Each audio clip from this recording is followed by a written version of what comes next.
The closest big city that I'm from is Waco. And when you're in New York City and you tell people you're from Waco, Texas, you kind of get the same response as, oh my God, unless they're from Brooklyn. We're like, oh, hell no. And you're like, calm down, calm down. Well, I don't want to burn nothing down. I'm cool. I like everybody. But you folks from New York, you got some incorrect stereotypes from us folks from Texas. Yeah, I'll get up there and like, oh, you're from Texas, huh? You're a redneck. You guys like to screw sheep. And that's not true. We do not screw sheep in Texas. We make love.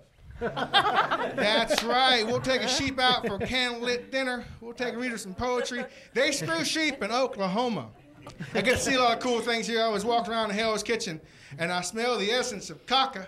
For those who don't know what that means, that's Spanish for crap, because I'm going to turn this into a bilingual show, because I want to make everyone feel equally uncomfortable. I see a homeless guy over there trying to take a crap in a McDonald's bag. And that's not a big deal in New York City. What's crazy when you watch a redneck from Waco, Texas, stare at the poor homeless guy for 3 minutes, watching him take his cock, and it got awkward because he screamed at me. He goes, son, what you think you looking at? I replied back, I'm watching a grown man take a crap in a McDonald's bag. Then he screamed back, it's Wendy's! And I looked really close, and yes, indeed, it was a Wendy's bag. You think for a fat guy, I know my fast food packaging better than that. Well, I'm going to end with this, and I'm going to get out of here. Since I've been here, I have become like a temporary tour guide for the borough of Manhattan. Whenever folks from Texas come to visit me, I'll take them to Ground Zero, I'll take them to Statue of Liberty, take them all over the place, because I want to show New York right. This last group came up here like, hey, we've done all this touristy stuff. We want to see the real New York. We don't want to go to some tourist trap. We want to see where the locals go, and we want to go someplace that is not in Texas. I'm like, all right, I'll take you to Christopher Street. Say hello to my little gay friends. I took them to this bar. You guys got to go. 7th Avenue and Christopher Street is called Boots and Saddles. We're in there, and they are freaking out. They're like, I'm like, calm down. These are good people. And I go over there at the bar, holding it up, and I order myself a margarita. Hand the bartender my credit card. Bartender hands me the margarita, and he goes, sir, there is no need to pay for that. I'm like, why not? The gentleman at the end of the bar has bought your drink for you. And I take a look, I'm like, he's not even my type.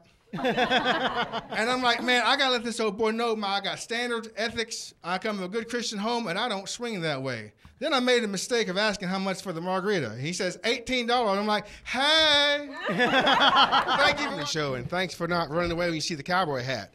A lot of folks get scared when they see that, like, oh, my God, it's when those redneck teabaggers run. I tell you what, I'm a redneck, but I don't like Tea Party. I think they're nuts.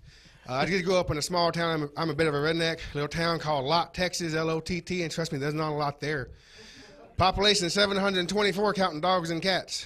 My graduating high school class was 37 and a half people. 37 and a half because one girl was pregnant when we graduated. Now, I've been living here now 3 years, and I've had to do a lot of adjusting. And my biggest adjustment hasn't been what you think it's been. It hasn't been culture. It ain't been language or logistics. I can drive them subways like anybody else. My biggest challenge has been fashion. You don't believe me, do you? I look kind of like I just got off a horse. And so I've learned the secret to New York fashion. You know what the secret to New York fashion is? Accessories. It's hats, it's belts, it's shoes, it's watches. And the most important accessory you can get in New York City is a scarf. So I'm like, all right, I'm going to go buy into this. I went to my favorite shopping place, Forever 21, and I went and bought me, yes, ma'am, I went and bought me a summer scarf, because only in New York City can you wear a scarf in the middle of August, and it's socially acceptable, especially in Williamsburg. And what I'm going to do is I'm going to demonstrate a few ways you can wear your scarf. We don't have scarves in Texas, in case you didn't know that. We refer to something like this as homosexual attire. And that's not true. That's not true. People in Texas are afraid that if you wear a scarf, it'll turn you gay, and that's a lie.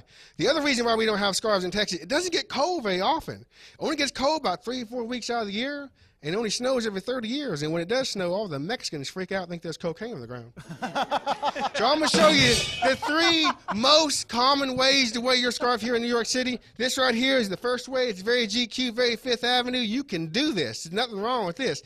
The second way you wear your scarf, you must be a little more dramatic about it. You take that sucker off, you fold it over about that much right there, take it, wrap it around your head like so. Now, folks, never go this way with your scarf. Always do what I refer to as the lesbian method. method. You fist it, grab it, pull it, right there. Be careful, though. They may confuse you for one of those Wall Street guys.